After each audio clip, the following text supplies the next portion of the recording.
11,000 बच्चों के गृहस्थ जीवन को तुमने नष्ट कर दिया, उनके गृहस्थ जीवन का सुख जो है नष्ट कर दिया, तुम बड़े निर्दयी हो। तो प्रभुपाद भी ऐसे ही निर्दयी थे। तो किसी सन्यासी शिष्य ने प्रभुपाद से कहा कि प्रभुपाद आप मेरे ऊपर बहुत दयालु हैं, आपने मुझे सन्यास दे दिया। तो प्रभुपाद कहते हैं मैं बहुत निर्दयी हूँ, मैंने तुम्हें सन्यास दे दिया, अब तुम भौतिक सुखों को नहीं भोग सकते हो। तो इसी प्रकार नारद जी की परंपरा में प्रभुपाद भी हैं। दूसरा है बाला ना मतिभेद, तो बच्चों की जो है तुमने मति को जो है भ्रमित कर दिया है। तो मैंने उनको गृहस्थ बनने के लिए भेजा था कि तपस्या करो, बाद में गृहस्थ बनोगे, है ना, और तुमने क्या किया, उन बच्चों को भ्रमित कर दिया। तो हमारी वंश परंपरा इसी प्रकार की चली आ रही है। जैसे उनके पिता प्रचेता थे, 10 प्रचेता, तो भगवान को जो है उन्होंने भगवान का दर्शन किया और फिर भगवान की आज्ञा ली और फिर उन्होंने जो है गृहस्थ बने। लेकिन अंतर है कि प्रचेताओं ने भगवान की कितनी स्तुति की थी, दक्ष ने कोई स्तुति नहीं की। भगवान का दर्शन किया लेकिन स्तुति बिल्कुल नहीं की, क्योंकि वो भगवान को चाहते थे कि उनके पक्ष में ही भगवान जो है उनको आदेश दें, तो इसलिए दक्ष ने कोई स्तुति नहीं की। लेकिन प्रचेताओं ने स्तुति की थी भगवान की, और भगवान ने फिर जो है अपनी प्रसन्नता से उनको आदेश दिया कि तुम प्रजा उत्पन्न करो। ध्रुव महाराज ने स्तुति की थी, पूर्ण समर्पण किया था, तब भगवान ने ध्रुव महाराज को कहा कि जाओ अपने पिता के पास वापस जाओ और राज्य भी करो। लेकिन दक्ष ने कोई स्तुति नहीं की, पूर्ण समर्पण नहीं किया दक्ष ने। तो ये अंतर है। तो दक्ष का यही कहना है कि हमारे पिता प्रचेता हैं, वो गृहस्थ बने, उसके बाद फिर वन में गए। उसी पर महाराज पृथु भी इन्हीं के वंश में हुए, तो उन्होंने भी राज्य किया, गृहस्थ बने, फिर वन में गए। राजा अंग हैं, तो सब लोग जो है गृहस्थ बने, फिर वन में गए। तो तुमने जो है इनको जो है इस प्रकार से कर दिया कि गृहस्थ बनेंगे ही नहीं, तो इस प्रकार से दोष लगाया। तीसरा है यशोहा। यशोहा का मतलब है तुम यश नष्ट कर रहे हो। किनके? भगवान के जो पार्षद हैं, भगवान के बहुत से पार्षद हैं, उनके बीच में तुम ही जो है उनका यश नष्ट करने वाले हो। तो यशोदा और यशोहा एक दूसरे के विपरीत शब्द हैं। माता, कृष्ण की माता को यशोदा कहा जाता है। तो यशोदा का मतलब यह है कि वो संसार की सब माताओं को यश प्रदान करने वाली हैं, कि एक माता ऐसी भी निकली जिसने कृष्ण को बांध लिया। कोई नहीं बांध सकता, भगवान के कितने शत्रु हुए, कोई भगवान को नहीं बांध पाया, माता यशोदा ने बांध दिया। तो यशोदा का मतलब यश देने वाली, और यशोदा का उल्टा है यशोहा, कि तुम जो है यश नष्ट कर रहे हो, भगवान के जो पार्षद हैं उनके तुम यश को नष्ट कर रहे हो। फिर चौथा निरपत्रपहा, तुम निर्लज्ज हो। निर्लज्ज हो क्योंकि समाज हमारा सब जो है गृहस्थों का ही समाज है, उसमें तुम ही एक ऐसे हो जो कि विरक्त हो। तो ब्रह्मा जी के जितने पुत्र हुए हैं नारद जी के अलावा, जैसे वशिष्ठ हैं तो गृहस्थ बने, भृगु मुनि गृहस्थ बने, क्रतु गृहस्थ बने, अंगिरा, अत्रि, पुलस्त, पुलह, अगस्त, सब ने तो विवाह किया।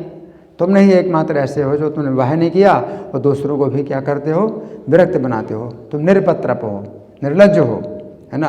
निर्लज्ज ये जब इतने समाज में सब लोग जो है जैसे चल रहे हैं वैसे तुम भी चलो, तो तुम तो उल्टा चल ही रहे हो और दूसरा सिखा भी रहे हो उल्टा चलना। तो प्रभुपाद को भी किसी व्यक्ति ने इस प्रकार से दोष लगाया है।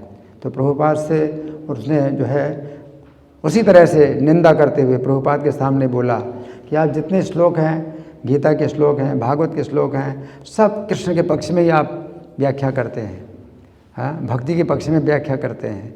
तो कुछ श्लोक ऐसे भी हैं जो भोगों के पक्ष में है कि भोग भोगो, स्वर्ग की प्राप्ति करो, तो ये सब जो है वो भी बातें हैं। तुम जो है उनका अर्थ जो है बिगाड़ते हो, अर्थ को नष्ट करते हो, और तुम जो है मतलब हर अर्थ की, हर श्लोक की व्याख्या इसी प्रकार से करते हो।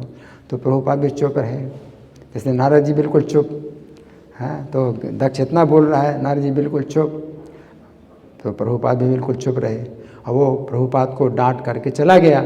जब चला गया तो प्रभुपाद अपने पास में बैठे हुए जो भक्त थे उनसे कहा कि मैंने जो किया वो कृष्ण ने जो बताया मैंने वही किया, मैंने क्या किया।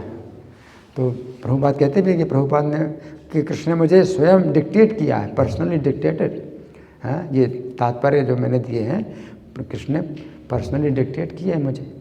तो प्रभुपाद जो है, लेकिन प्रभुपाद जो है बड़े शांत बने रहे, धैर्य उनके अंदर, धैर्य प्रभुपाद के अंदर, नारद जी अंदर भी बहुत धैर्य है। क्योंकि दक्ष का एक बिंदु सही है कि मतलब जैसे प्रभु जी बता रहे हैं कि शास्त्रों में दूसरी तरह की भी बातें हैं, है ना।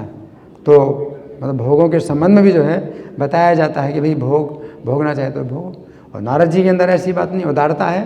जैसे ध्रुव महाराज जो है इस बात से जो है बड़े उनको कष्ट है कि मुझे जो है मतलब विमाता ने पिता की गोद से उतार दिया, तो वो जो है बड़ा पद पाना चाहते हैं कि ब्रह्मा से भी बड़ा पद चाहिए। तो नारद जी ने क्या कहा, ठीक है इसके लिए भी भक्ति करो। तो ध्रुव महाराज को भजन करने के लिए आदेश दिया। और श्रीमद् भागवत में युधिष्ठिर महाराज के राष्ट्र यज्ञ में भी नारद जी उपस्थित हैं, जबकि वहाँ सब गृहस्थ ही हैं। और नारद जी जो है वर्णाश्रम की जो है पूरी व्याख्या करते हैं, चारों वर्ण चारों आश्रमों की पूरी व्याख्या करते हैं कि हर आश्रम हर वर्ण में व्यक्ति जो है मतलब सही तरीके से चल सकता है। तो ऐसी बात नहीं है कि नारद जी केवल उनको जो है विरक्त बना दिया।